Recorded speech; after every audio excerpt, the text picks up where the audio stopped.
So we're back to subject versus subject. This one is about creating boundaries or authentic decision making. I'm going to repeat that because some people don't understand the concept. Creating boundaries or authentic decision making. And this might, a lot of people aren't going to like this. They're not going to like it. But that's okay. I'm used to you guys not liking some of the subject matter. So everybody thinks that when they're codependent or they have issues or they pick the wrong people, that they should create boundaries. And a lot of therapists out there will flat out tell you, you need to create boundaries. You need to make boundaries in your life. I disagree. 10,000%. I disagree. I think boundaries are a big problem of living against your true self. Now I'm going to explain this idea so everybody doesn't have to get all upset about it.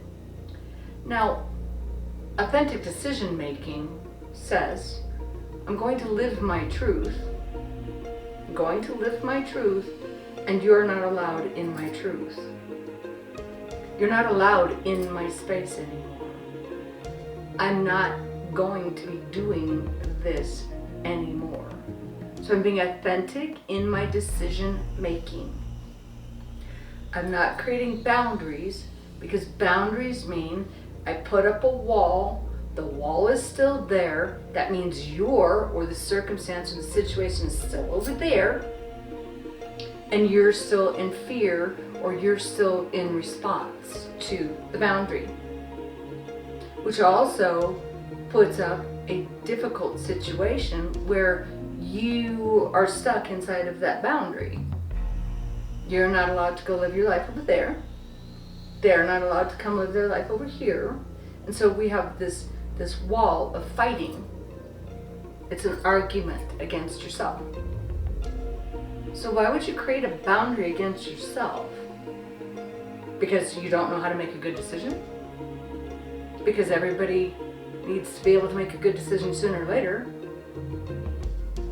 Authentic decision making means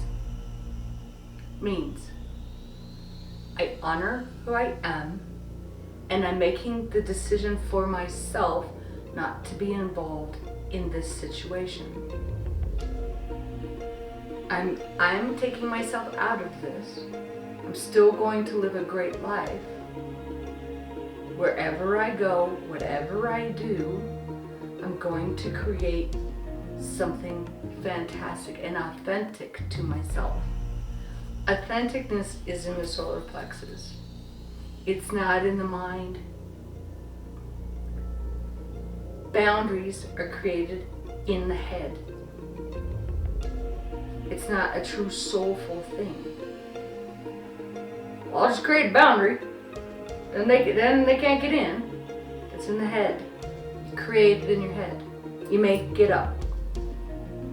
Most of the times those boundaries don't work. Have you ever said to yourself, well, I'm creating a boundary here, and by God, that person's just not going to be able to be in my life. And the next thing you know, they're texting you, and you're like, now I have a boundary, I'm going to block them. And they're texting you, and sure enough, you're going to give in.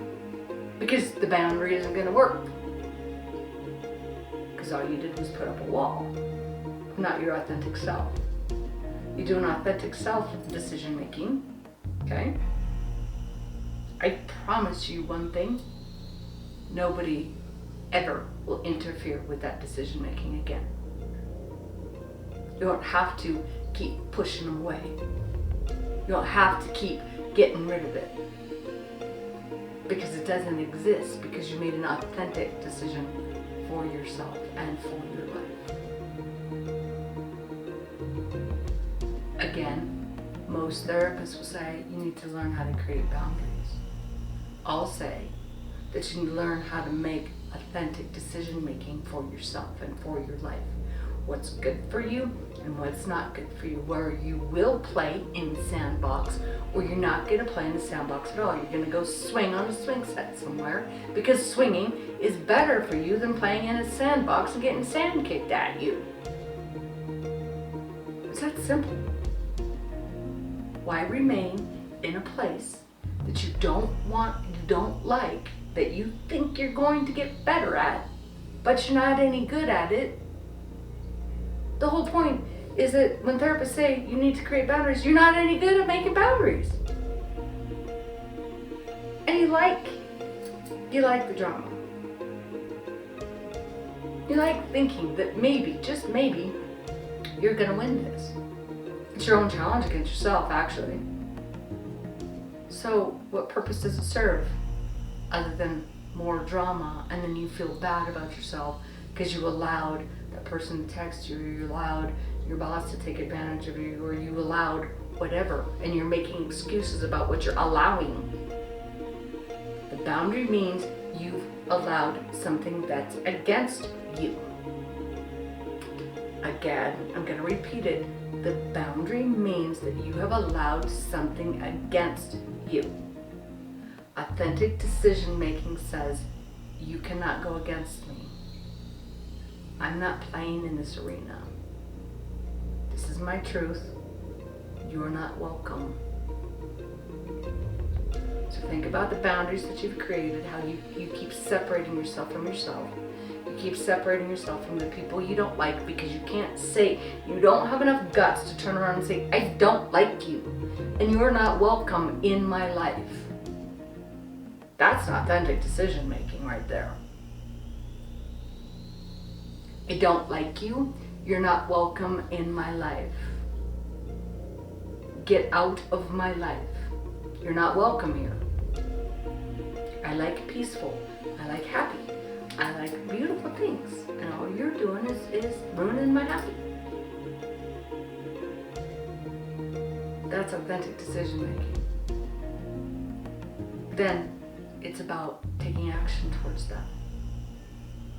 It's about standing your truth, about what's really effective for you, and authentic for you, and powerful for you. Quit putting up boundaries and caging yourself in. You're caging yourself in. Just stand up, tell the person or the situation, this doesn't work for me anymore. Quit your job. That would be my advice to a lot of people. Well, I need to make boundaries about how my boss is going to talk to me. Quit your job. Go get another one. I know it sounds reckless. It doesn't sound logical. Instead, you pretend to create a boundary that you're not good at anyway. So go embrace life with authentic decision-making power. Authentic decision-making power.